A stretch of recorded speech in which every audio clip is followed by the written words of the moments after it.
Halo, kembali lagi dengan Kakak Suryanti Tampu Bolon. Kali ini kita akan belajar mengenai pembelajaran menulis di kelas tinggi. Nah, sebelumnya kakak akan perkenalan nama Kakak Suryanti Tampu Bolon dengan NPM 1901 01 0117, mata kuliah Bahasa Indonesia kelas tinggi grup PGA 3. Nah, selanjutnya kita akan belajar mengenai pengertiannya dulu. Pengertian menulis di kelas tinggi. Ada yang tahu tidak? Menulis adalah menurunkan atau melukiskan lambang-lambang grafik yang menggambarkan suatu bahasa yang dipahami oleh seseorang sehingga orang lain dapat membaca langsung lambang-lambang grafik tersebut kalau mereka memahami bahasa atau gambar grafik tersebut.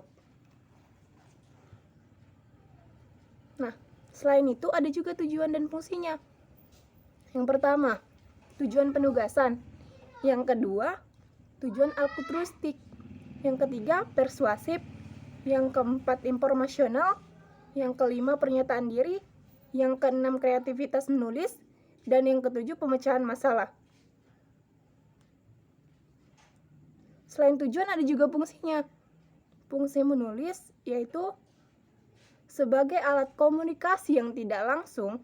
Dengan menulis memudahkan kita merasakan dan menikmati hubungan-hubungan yang memperdalam daya tangkap atau persepsi kita, memecahkan masalah-masalah yang kita hadapi, menyusun urutan bagi pengalaman, dapat menyumbangkan kecerdasan.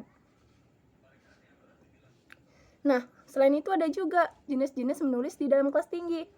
Yang pertama itu ada deskripsi, narasi, argumentasi, eksposisi, dan persuasif.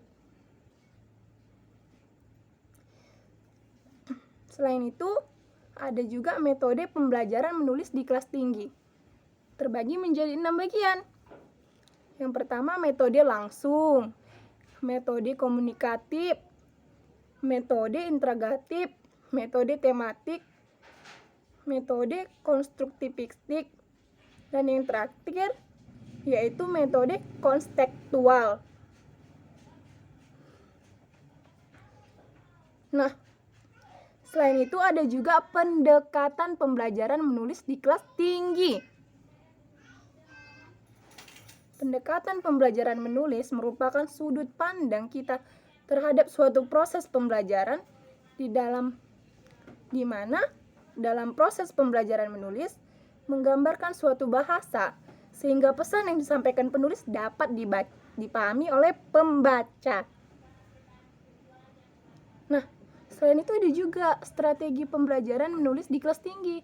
Ada 3. Yang pertama, model langsung menulis, model kebebasan awal dan akhir. Yang terakhir, model menulis non-linear. Yang G, tahap-tahap pembelajaran menulis di kelas tinggi. Ada 2 bagian, pembelajaran menulis permulaan, dan yang terakhir, pembelajaran menulis lanjutan atau pemahaman. Nah, anak-anak kakak, pembelajaran mengenai menulis sampai di sini. Apabila ada kesalahan dalam pengucapan, mohon dimaafkan. Sekian dan terima kasih.